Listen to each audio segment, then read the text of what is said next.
इस साल का आखिरी और दूसरा चंद्र ग्रहण एक पूर्ण चंद्र ग्रहण रहने वाला है और जिस समय यह चंद्र ग्रहण शुरू होगा उस समय चंद्रमा एकदम लाल रंग का नजर आएगा जिसे ब्लड मून का नाम दिया जा रहा है। और साल का दूसरा और आखिरी चंद्र ग्रहण इस बार 7 सितंबर को भाद्रपद पूर्णिमा के दिन लग रहा है और इस दिन रविवार है। भाद्रपद पूर्णिमा का व्रत इस दिन रखा जाएगा। इसी दिन से पितृपक्ष की शुरुआत भी हो रही है। ऐसे में जब भी ग्रहण लगता है तो इसका सबसे बुरा प्रभाव गर्भवती महिलाओं या गर्भ में पल रहे शिशु पर पड़ सकता है और इसीलिए कहा जाता है कि ग्रहण के समय गर्भवती महिलाओं को घर से बाहर निकलने से बचना चाहिए। और इस बार चंद्र ग्रहण के दिन न केवल ग्रहण ही लग रहा है बल्कि मृत्यु लोक में वास करने वाली भद्रा भी लग रही है और यह दोनों ही समय बहुत ही अशुभ माने जाते हैं। चलिए आपको बताते हैं चंद्र ग्रहण कब से शुरू होगा, कब समाप्त होगा, भारत में ये ग्रहण दिखाई देगा या नहीं देगा और सूतक काल कब से लगेगा। ग्रहण के समय या ग्रहण के बाद में गर्भवती महिलाओं को क्या करना चाहिए। क्या सूतक काल की अवधि से लेकर ग्रहण के शुरू होने तक गर्भवती महिलाएं अन्न आदि का सेवन कर सकती हैं, पानी पी सकती हैं या नहीं। यह वीडियो आपके लिए बहुत महत्वपूर्ण होगी। वीडियो को आप ध्यान से पूरा जरूर देखिएगा। इस बार भारतीय समय अनुसार 7 सितंबर रविवार को रात 9:58 से चंद्र ग्रहण प्रारंभ हो रहा है, जो कि देर रात यानी 8 सितंबर सोमवार को रात के 1:26 पर देखा जाए तो यह रविवार की ही मध्य रात्रि का समय रहेगा। तब यह ग्रहण समाप्त हो जाएगा और जो चंद्र ग्रहण होता है उसका सूतक काल 9 घंटे पहले प्रारंभ हो जाता है। तो भारतीय समय अनुसार हमारे देश में 7 सितंबर रविवार को दोपहर 12:58 से चंद्र ग्रहण का सूतक काल भी प्रारंभ हो जाएगा और ग्रहण की समाप्ति के साथ ही सूतक काल भी समाप्त हो जाता है। अब क्योंकि यह चंद्र ग्रहण हमारे देश में दिखाई दे रहा है, ऐसे में सूतक संबंधी नियमों का पालन भी हमारे देश में किया जाएगा और जब सूतक काल प्रारंभ हो जाता है उसी समय से हमारे धर्म के अनुसार मंदिरों के कपाट बंद कर दिए जाते हैं। खाने पीने की चीजों में तुलसी के पत्ते या कुशा डाल दी जाती है। नहाने आदि के पानी में पहले से ही तुलसी की पत्तियां डाल दी जाती है। गंगाजल मिलाकर रख दिया जाता है। ग्रहण के समय तुलसी की पत्तियां या कुशा नहीं तोड़नी चाहिए, इसलिए ग्रहण लगने से पहले ही आप तुलसी की पत्तियां तोड़कर रख लें क्योंकि रविवार का दिन है और इस दिन भी तुलसी के पत्ते नहीं तोड़े जाते हैं। ऐसे में आपको बड़ी आसानी से तुलसी के पत्ते गिरे हुए मिल जाएंगे। तुलसी के पौधे के आसपास वहां से आप उठाकर पानी से धोकर इन्हें खासतौर पर गर्भवती महिला यदि घर में हैं या बच्चे बुजुर्ग आदि हैं तो उनके आसपास तुलसी जी को जरूर रखें। तुलसी ना हो तो कुशा घास भी आप रख सकते हैं। बाकी धर्म के लोग अपने अपने धर्म की शुद्धि संबंधी जो भी कार्य होते हैं, जो भी सामग्री शुद्ध मानी जाती है, जिस ग्रहण का दुष्प्रभाव पड़ने से बच जाता है, उस सामग्री को अपने पास रखें या आप कोई धार्मिक पुस्तक को इस दौरान अपने पास रख सकती हैं। और इस बार मृत्युलोक की भद्रा 6 सितंबर शनिवार की देर रात 1:42 से शुरू होकर 7 सितंबर को दोपहर 12:43 पर समाप्त होगी। यह समय भी बहुत अशुभ माना जाता है। इसके अलावा इस बार 6 सितंबर शनिवार से ही मृत्यु पंचक भी प्रारंभ हो गए हैं। 5 दिनों तक चलने वाले मृत्यु पंचक के दौरान भी कोई शुभ काम करने की मनाही होती है। तो यह समय कुल मिलाकर देखा जाए तो अशुभ रहने वाला है। इसलिए जहां तक हो सके आप इस समय कुछ सावधानियां एक अवश्य बरतें, जैसे कि गर्भवती महिलाओं को जिस समय से चंद्र ग्रहण प्रारंभ होगा सूतक काल नहीं, जबकि शाम को जब आसमान में चंद्रमा दिखाई देने लगे तब से लेकर रात को चंद्र ग्रहण की समाप्ति तक जहां तक हो सके चंद्रमा की रोशनी में आने से बचना चाहिए। जहां तक हो सके घर से बाहर ना निकलें। घर के खिड़की दरवाजे पर पर्दे लगा दें। ऐसी मान्यता है कि ग्रहण की किरणें गर्भ में पल रहे शिशु को नुकसान पहुंचा सकती हैं। जब भी ग्रहण लगता है तो सबसे ज्यादा परेशानी गर्भवती महिलाओं को होती है। तो आपको विचलित नहीं होना है, तनाव में नहीं आना है क्योंकि यह एक वैज्ञानिक घटना है। यह घटित होती रहती है। बस आपको अपने मन को शांत रखना है, ताकि ना तो आपका ब्लड प्रेशर हाई हो ना ही किसी प्रकार का कोई भी आपको मानसिक तनाव हो, और आप शांत मन से जिस भी देवी देवता को या जिस भी धर्म को आप मानते हैं उसके अनुसार आप अपने मन में जो भी इष्ट देवी देवता है उनका ध्यान करने कोई धार्मिक पुस्तक का आप इस समय पाठ कर सकते हैं, पढ़ सकते हैं। हो सके तो मोबाइल आदि से भी इस समय दूरी बनाकर रखनी चाहिए, क्योंकि जो ग्रहण होता है उस समय बहुत सारी किरणें हमारे जितने भी इलेक्ट्रॉनिक उपकरण होते हैं उनके जरिए भी हम तक पहुंचते हैं।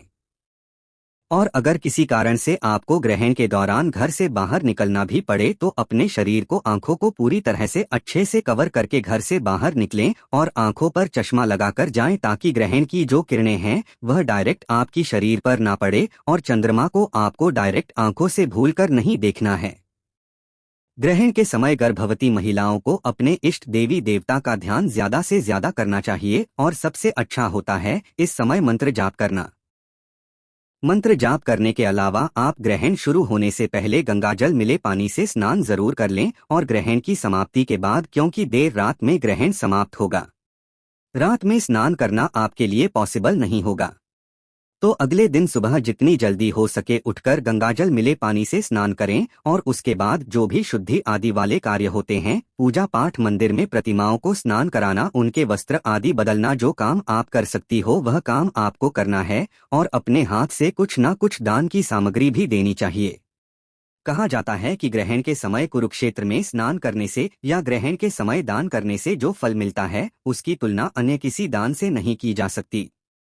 वैसे तो सूतक काल से ही नियमों का पालन प्रारंभ हो जाता है, लेकिन बहुत सारी ऐसी माताएं बहनें होंगी, ऐसी महिलाएं होंगी जो इस समय घर से बाहर हो, अकेली हो, जिनकी मदद करने वाला घर परिवार में कोई ना हो, और अगर कोई महिला प्रेग्नेंट है तो कैंची, सुई या चाकू आदि का प्रयोग करने से आपको बचना है, क्योंकि सूतक काल की अवधि बहुत लंबी होती है। कोशिश करें सूतक काल में यह सब चीजें आप यूज ना करें। बहुत जरूरी हो तो आप किसी और की मदद ले सकती हैं। इसके अलावा एक ग्रहण प्रारंभ होने वाला होता है, उससे 2 से 3 घंटे पहले ही आपको इन चीजों का यूज करना बंद कर देना है, ग्रहण की समाप्ति तक। रही बात, क्या आप सूतक काल में सो सकते हैं? क्या गर्भवती महिलाएं सूतक काल की अवधि में कुछ खा पी सकती हैं? तो देखिए, सूतक काल में क्योंकि आप गर्भवती हैं, यदि आप खाना पीना त्यागेंगी तो आपके होने वाले शिशु पर इसका विपरीत प्रभाव पड़ सकता है। आपको भोजन पानी हल्का फुल्का जो कुछ भी लेना है वह इस दौरान आप लेते रहें। पानी ज्यादा से ज्यादा पिए, अपनी दवाई आदि टाइम से लेते रहें, लेकिन जिस समय से ग्रहण शुरू होने वाला हो उससे 2 से 3 घंटे पहले से हो सके तो आप कोई ठोस चीजें ग्रहण करने से बचें, भोजन आदि करने से बचें। बहुत ज्यादा जरूरी हो तो आप लिक्विड चीजों का सेवन इस दौरान कर सकते हैं।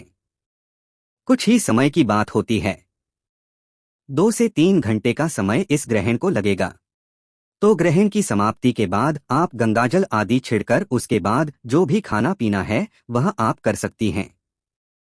लेकिन जो सामग्री में आपने तुलसी के पत्ते या कुशा दिन में डाली हुई है, ग्रहण की समाप्ति के बाद पहले उसे निकालकर फेंक देना चाहिए।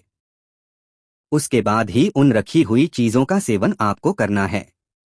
हो सके तो ग्रहण के समय जो चीजें बच जाती हैं उनका सेवन गर्भवती महिलाओं को करने से बचना चाहिए।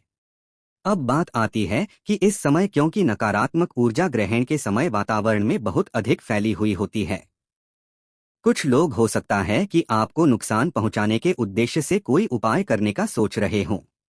तो सभी लोगों को और खासतौर पर गर्भवती महिलाओं को एक बात का ध्यान रखना है, आपको अपने पहने हुए वस्त्र, अपनी पहनी हुई कोई भी चीज या अपने हाथ से कोई भी ऐसी चीज जो आपने इस्तेमाल की हुई है किसी भी ऐसे व्यक्ति को देने से बचना है। ग्रहण के समय लेन देन करने से जहां तक हो सके बचे। खासतौर पर ना तो किसी से आपको कर्ज लेना है, ना ही किसी को उधार देना है, और इस बार का चंद्र ग्रहण कुंभ राशि और पूर्व भाद्रपद नक्षत्र में लग रहा है, जिस कारण से कुंभ राशि के सभी जातकों को इस ग्रहण के समय खास सावधानी बरतने की भी सलाह दी जा रही है।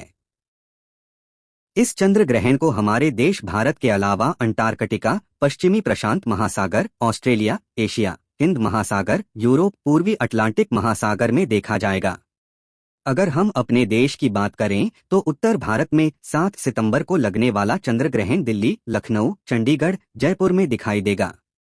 पश्चिमी भारत में यह ग्रहण मुंबई, अहमदाबाद, पुणे में दिखेगा और यहाँ पर ये पूर्ण चंद्र ग्रहण के रूप में दिखाई देगा। दक्षिण भारत की बात करें तो चेन्नई, बेंगलुरु, हैदराबाद और कोच्चि में ग्रहण दिखाई देगा। मध्य भारत में भोपाल, नागपुर, रायपुर में यह ग्रहण दिखाई देगा। पूर्वी भारत में कोलकाता, भुवनेश्वर, गुवाहाटी में इस ग्रहण को पूर्ण रूप से देखा जा सकेगा। अब जब हमारे देश के इतने सारे हिस्सों में ग्रहण दिखाई दे रहा है तो ऐसे में सभी लोगों को, चाहे आपके क्षेत्र में, आपके शहर में ग्रहण दिखाई दे या ना दे, आप सभी को भी सूतक संबंधी नियमों का और ग्रहण संबंधी नियमों का पालन करना चाहिए।